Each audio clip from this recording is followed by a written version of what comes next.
Setelah menjalani serangkaian acara kelulusan kuliah, akhirnya aku pun dinyatakan lulus dan mendapat gelar sebagai seorang sarjana teknik. Namun, setelah gelar itu melekat di dalam diri ini, 6 bulan lamanya aku pun masih saja menganggur, membuat pikiranku selalu digelayuti berjuta-juta pertanyaan. Sampai kapan aku begini?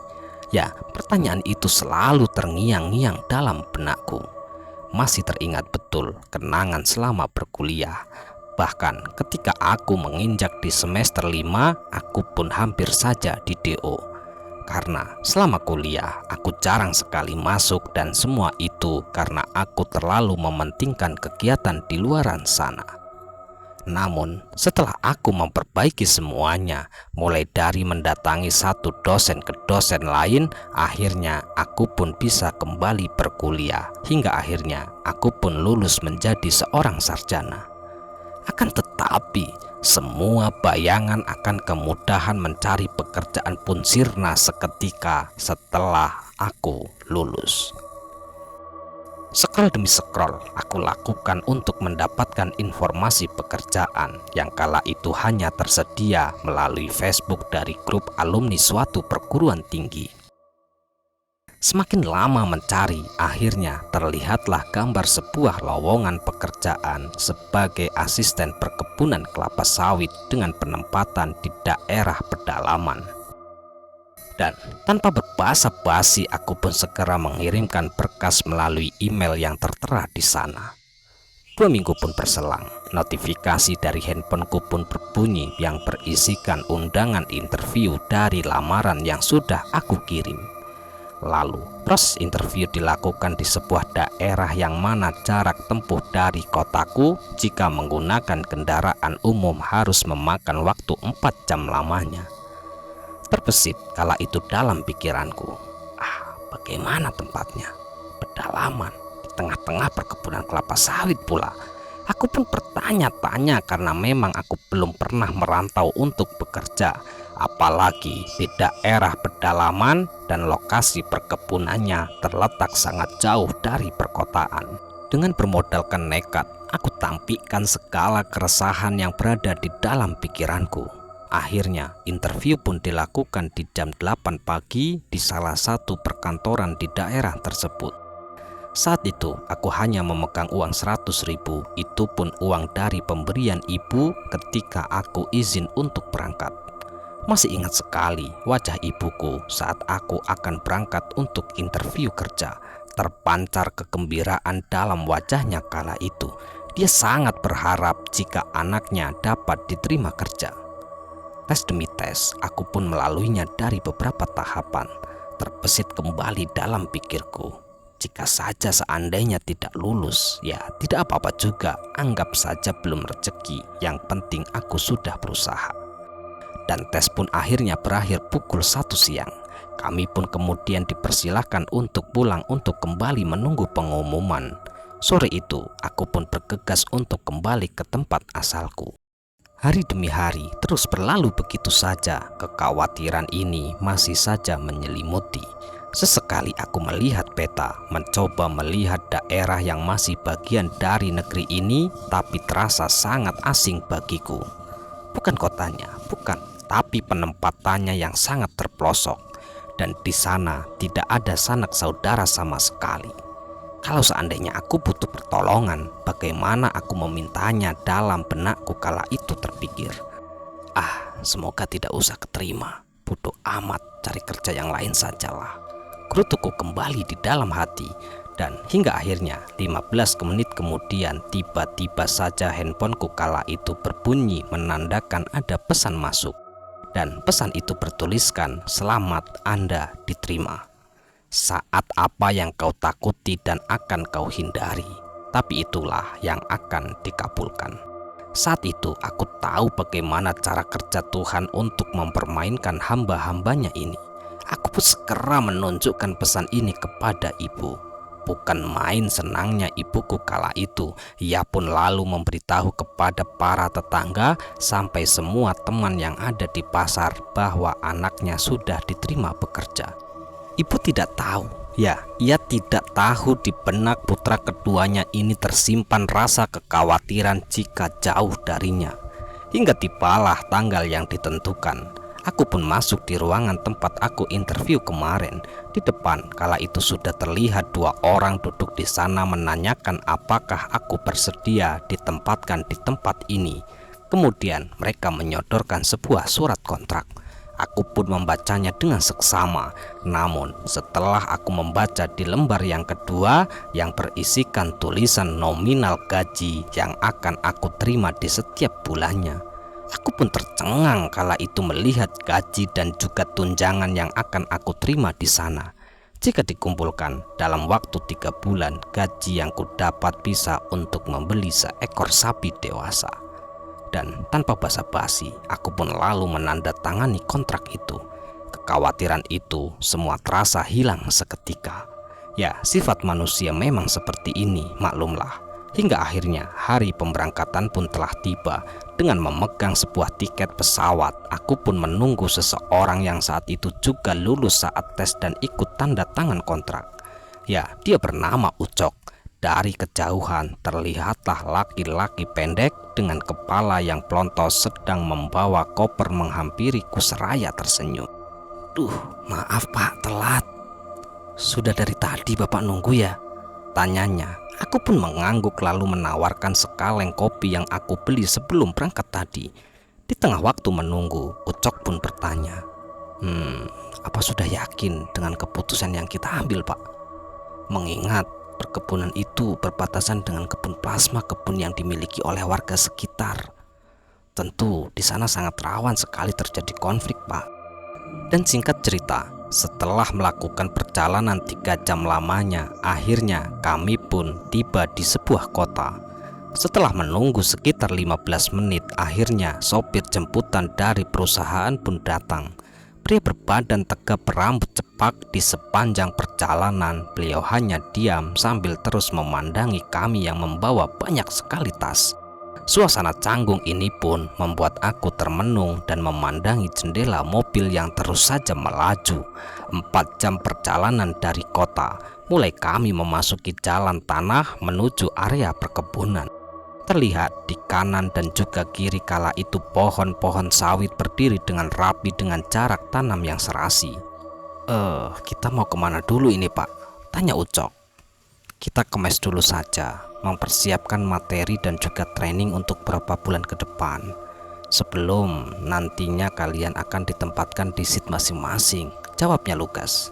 Sesampainya di mes, kami pun berjalan untuk memasuki salah satu rumah. Di depan kala itu terlihat sudah ada yang menunggu sekitar 12 orang calon karyawan dengan berpakaian rapi sedang menurunkan tas yang mereka bawa. Ya, mengingat interview dilakukan di beberapa daerah, untuk daerah Jawa hanya kami berdualah yang diterima. Kami pun masuk ke dalam ruangan mes ini, berbentuk seperti perumahan dengan petak-petak rumah yang diisi oleh karyawan yang sudah bekerja di perusahaan ini. Hanya satu rumah yang dijadikan sebagai tempat singgah calon karyawan dan akan dilakukan training. Di waktu istirahat, kami pun mulai memperkenalkan diri masing-masing dan di seat mana nantinya kami akan ditempatkan. Suasana kala itu riuh gembira sampai tiba saatnya ketika aku memperkenalkan diri dan seat yang akan aku tempati. Semuanya pun terdiam saling menengok di antara yang lain seperti ada yang ditutup-tutupi. Dan kemudian salah satu dari mereka pun berdiri lalu berkata, "Kamu yakin di tempat itu? Sebelum penerimaan karyawan, tempat itu sering terjadi konflik antar penduduk dengan perusahaan. Di antara kami pun sampai berminggu-minggu berpuasa, berdoa agar tidak ditempatkan di tempat itu." Jelasnya, aku pun terdiam. Di benakku kala itu terpikir, perkenalan yang bagus. Mungkin ini strategi awal untuk melatih mentalku, karena biasanya orang-orang baru akan menunjukkan siapa yang berkuasa di lingkungannya. Lagi pula, aku sudah jauh-jauh datang ke sini, kenapa juga harus takut dan juga mundur? Keyakinan itu mencoba menguatkan diriku, walaupun sebenarnya masih tersimpan banyak tanda tanya. Hari demi hari terus berlalu begitu saja. Tak terasa sudah 6 bulan lamanya aku bekerja di perkebunan kelapa sawit ini. Dan alhamdulillahnya selama bekerja tanpa ada sedikit pun masalah yang berarti. Ya, karena aku jurusan teknik pertanian, aku pun lalu ditempatkan sebagai asisten pembibitan, di mana tugasnya ialah mengembangkan ratusan ribu bibit untuk memenuhi permintaan divisi land clearing penanaman ulang atau penambahan luas lahan. Selesai masa training, aku pun diberangkatkan di seat. 4 jam perjalanan dari tempat training menuju seat. Semakin pelosok tempat ini, menuju rimbunnya hutan sawit, tidak ada satupun rumah di kanan dan juga kiri jalan. Kecemasanku semakin menjadi-jadi, dan setibanya di seat, aku pun langsung diarahkan ke perumahan divisi untuk mengambil sebagian rumah untuk ditempati dan dipersilahkan beristirahat sehari. Kemudian di esok harinya aku pun mulai bekerja. Suasana perumahan ini sangat sepi, padahal jam kala itu masih menunjukkan pukul 7 malam. Portal depan sudah ditutup, namun tak terlihat satupun seorang satpam yang berjaga-jaga di pos. Aku pun teringat di saku celana masih tersimpan rokok yang aku beli tadi sebelum berangkat. Sesekali aku menghembuskan asap menghiburku dalam kecemasan ini. Dan tiba-tiba dari arah belakang terdengar seseorang yang memanggilku. "Pak, Bapak karyawan baru ya? Perkenalkan Pak, saya Enggar. Saya tinggal di samping rumah Bapak."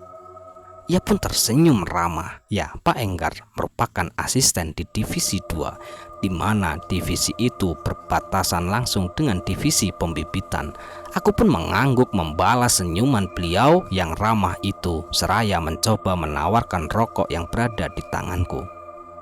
Pak Enggar pun menjelaskan jika sudah lewat pukul 7 malam, karyawan diwajibkan untuk masuk ke dalam rumah dikarenakan situasi kebun masih belum kondusif.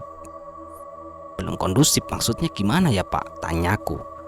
Kebun ini akan dilakukan penanaman ulang karena saking lamanya tidak dilakukan replanting.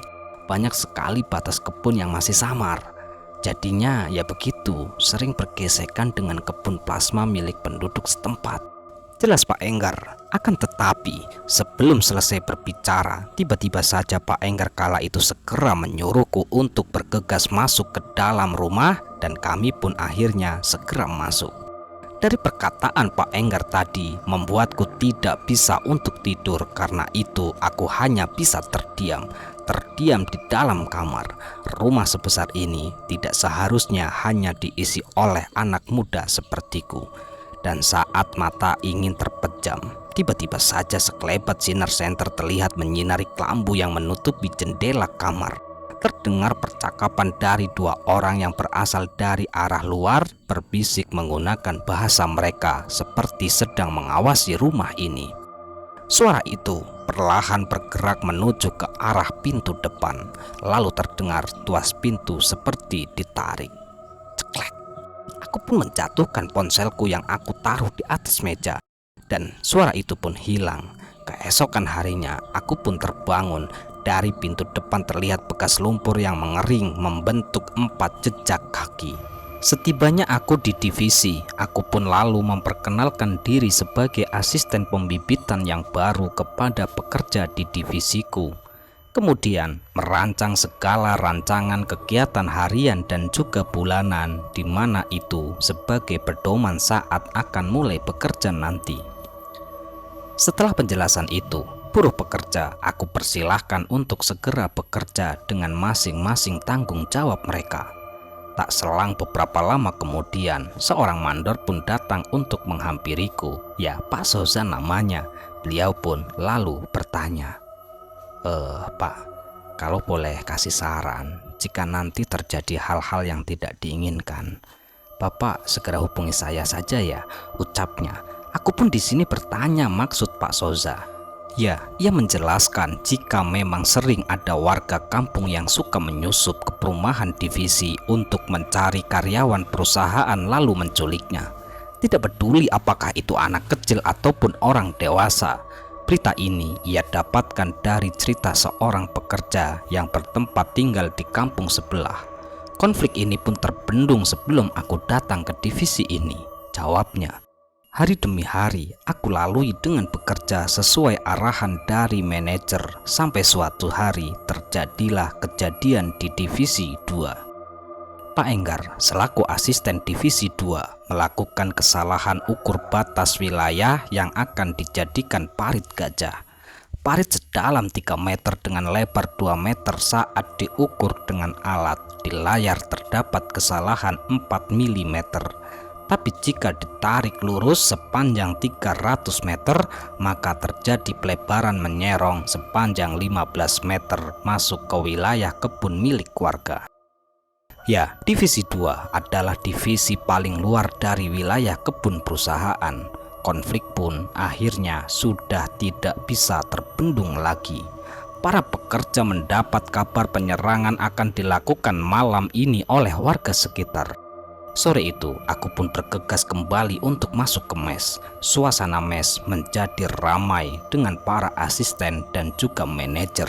Semuanya pun tampak terdiam saling menunduk. Tiba-tiba, dari arah pos keamanan seseorang paruh baya menghampiri dengan terkopoh-kopoh. Pak, warga yang marah-marah sudah sampai di pabrik, Pak. Jelasnya dengan terengah-engah. Ya, pabrik dengan mes hanya berjarak 1 kilometer. Di sana pula terdapat satu-satunya menara komunikasi pemancar sinyal yang biasa kami gunakan untuk berkomunikasi. Manajer kami pun menelpon manajer bagian pabrik. Di sepanjang telepon, beliau mengabari jika pabrik sudah dikepung ratusan orang yang dibekali dengan senjata tajam dan beberapa lainnya membawa senjata api rakitan. Tiba-tiba terdengar kala itu suara dari seberang telepon sana. Ampun Pak, ampun. Kita bisa bicarakan baik-baik Pak. Tunggu Pak, tunggu. Tut. Ya, terputus. Dari kejauhan mengepul asap hitam mengarah dari pabrik. Ya, menara itu sudah dibakar oleh warga. Bergegas kami mengecek handphone. Ya, sinyal hilang. Malam itu pun kami berjaga-jaga. Salah satu karyawan mengabarkan jika beberapa warga bergerak mengarah ke perumahan divisi tempat kami tinggal, sambil menunjukkan secari kertas yang disebar ke pekerja kami. Dan secari kertas itu bertuliskan, "Yang pakai baju putih, penggal kepalanya." Ya, seragam putih ialah baju yang biasa kami pakai sebagai seragam asisten. Melihat pesan berantai itu, kami pun bergidik ngeri sambil pasrah jika nanti tiba-tiba saja warga datang ke tempat kami, apa yang bisa kami lakukan. Bantuan dari kota hanya bisa datang beberapa hari dan ditambah akses masuk ke kebun sudah ditutup total oleh warga. Kemudian salah satu di antara kami pun mencoba menenangkan dan menyuruh untuk kembali ke mes masing-masing, mengunci pintu dan menjauhi jendela. Kami pun kembali. Malam itu menjadi malam yang sangat panjang bagiku. Sesekali aku memandangi layar HP yang kala itu sudah tidak ada sinyalnya, memandang foto-foto saat aku akan berangkat pertama kali ke sini. Tak ada siapapun yang tahu bagaimana situasi bisa berubah secepat ini. Tiba-tiba saja listrik pun padam dibarengi dengan suara dentuman dari pabrik yang terdengar sangat menggema. Dan itu merupakan satu-satunya pembangkit listrik di tempat kami. Di ruangan yang gelap ini, aku pun meringkuk di bawah tempat tidur sambil sesekali melihat pintu. Dalam hati terbesit, bagaimana jika mereka sudah datang? Dan tiba-tiba saja sekelebat sinar senter pun masuk melalui celah jendela. Keringat dingin mulai bercucuran. Kemudian dari arah rumah sebelah terdengar suara dobrakan. Teriakannya terdengar dari ruangan tempat aku meringkuk. Suara minta ampun dan suara tangisan saling bersahutan. Aku menutup telingaku serapat mungkin sampai suara itu pun perlahan menghilang. Matahari subuh mulai merangkak naik. Aku pun terjaga, ternyata hari sudah berganti. Aku memberanikan diri untuk membuka pintu dari arah tempat aku berdiri kala itu sudah berkumpul para asisten yang berdiri di samping rumahku.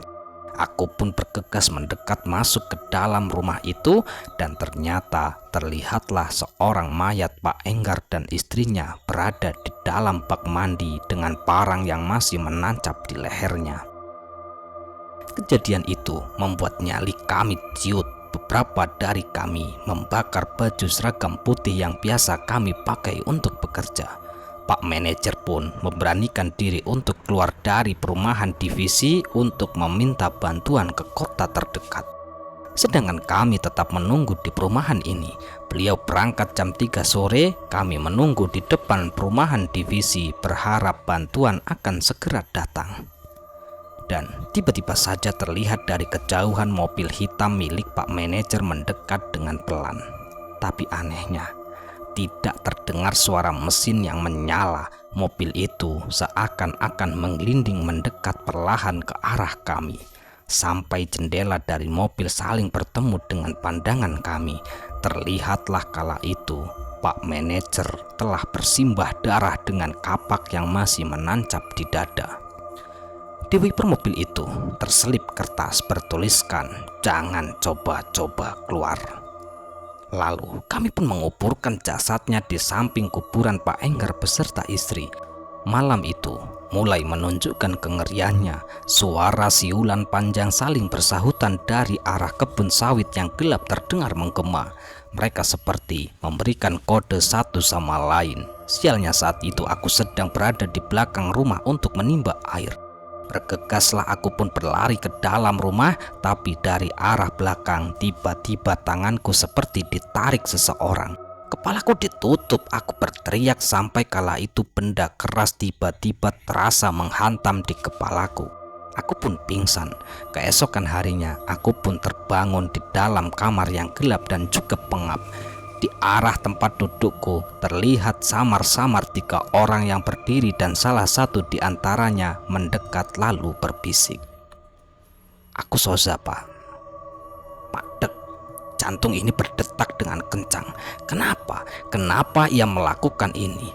Dan sebelum pikiranku tenang, seseorang yang lain menanyakan siapa aku dan dari mana tempatku berasal. Aku pun tidak menjawab. Kemudian Soza memotong pembicaraan, menjelaskan ke orang itu bahwa aku tidak tahu apa-apa. Orang baru tidak seharusnya dibunuh. Dengan suara lantang, orang yang bertubuh tinggi itu berucap, "Baik, aku percayakan orang ini kepadamu, tapi aku harus minta bukti kesetiaanmu kepadaku. Apa yang bisa kamu buktikan jika orang ini tidak berbahaya?" Sambil menunjuk ke arahku. Kemudian Soza pun mengambil pisau yang kala itu terikat di pinggangnya. Dengan cepat ia menarik dan memotong jari tengah lalu jari manisku. Aku yang mengerang kesakitan hanya bisa menggigiti kerah bajuku. Darahku terus bercucuran hingga akhirnya aku pun pingsan. Dalam suasana yang gelap, aku pun merasakan sensasi seperti digendong. Kemudian aku pun terbangun. Aku terduduk di samping jalan ditemani Soza. Dari arah kejauhan terlihat mobil bak berisikan muatan sayur. Saat itu Soza membisikkan sesuatu kepada sopir, kemudian tubuhku dihempaskan di sela-sela tumpukan sayur. Sebelum pergi, Soza pun mengatakan agar jangan sampai terlihat suasana di sini masih belum kondusif. Jika sayang dengan nyawa, turuti perkataanku. Ya, ucapnya. Aku pun meringkuk menutupi sebagian tubuhku dengan sayur. Sesekali aku merasakan mobil ini berhenti seperti sedang bercakap-cakap dengan seseorang, hanya terdengar samar dariku. Sopir itu pun meyakinkan seseorang bahwa ini hanya membawa sayur. Kemudian seseorang pun memeriksa bak belakang. Dan pada saat itu kakinya menginjak tangan kiriku tepat di mana bekas jariku yang terpotong. Sesekali aku menggigit lidah menyembunyikan rasa sakit dan tak lama kemudian orang itu pun turun mempersilahkan mobil untuk pergi. 4 jam perjalanan, sopir pun akhirnya memberhentikan mobilnya lalu menurunkanku. Dengan tangan yang masih terbalut kain, aku pun turun dari mobil. Di keramaian, orang-orang memperhatikanku dengan wajah terheran-heran, memperhatikan sesosok manusia yang berantakan, pucat, dan membopong tangan sebelah kirinya. Aku pun menunggu di tempat duduk bandara seperti orang hilang. Tidak ada lagi yang bisa aku hubungi, yang tersisa hanya dompet dan juga ATM. Handphoneku pun sudah tertinggal di tempat terkutuk itu. Tiba-tiba Dari arah kejauhan terlihat bayangan seorang perempuan. Ya ibu, apakah ini mimpi? Bagaimana ibu bisa tahu keluargaku menjemput di bandara? Aku terlihat sangat kurus sekali. Sesekali mereka melihat tangan kiriku yang terbalut seraya bilang, "Makanya hati-hati toh kamu itu Le kalau bekerja. Kan jadinya begini."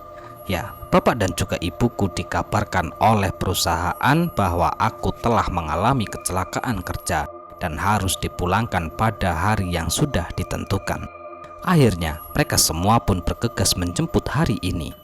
Setibanya di rumah, aku pun langsung mencari segala informasi berita tentang kerusuhan yang aku alami. Dan hasilnya tidak ada media manapun yang meliput berita yang sudah aku alami. Aku perjelas kembali pencarian dengan mencantumkan nama dan juga tempat aku bekerja. Di pojok layar monitor, salah satu portal berita menarik perhatianku dengan judul "Asisten Kelapa Sawit Dibunuh Bersama Istrinya". Pelaku masih belum diketahui. Aku klik di baris pertama untuk menjelaskan tempat kejadian.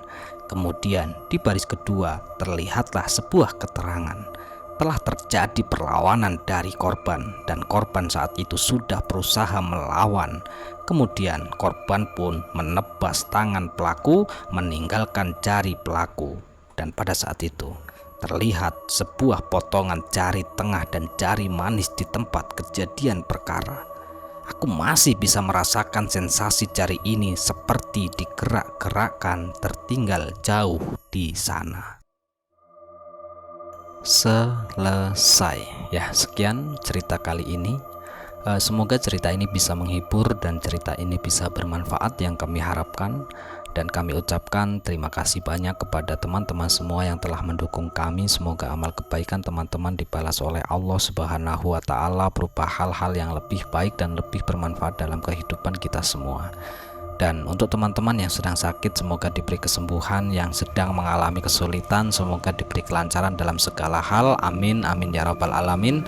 Dan untuk teman-teman dimanapun berada yang mungkin baru menemukan channel Kegelapan Sunyi dan baru mendengarkan cerita-cerita dari kami, yang belum mendukung, silahkan dukung kami dengan cara klik tombol subscribe-nya agar kami ini lebih bersemangat lagi membuat cerita-cerita terbaru di channel Kegelapan Sunyi. Kami ucapkan mohon maaf yang sebesar-besarnya jika ada kata-kata yang salah yang kami sampaikan di dalam cerita. Baik, sampai jumpa di cerita-cerita selanjutnya. Akhirul qouli wassalamualaikum warahmatullahi wabarakatuh.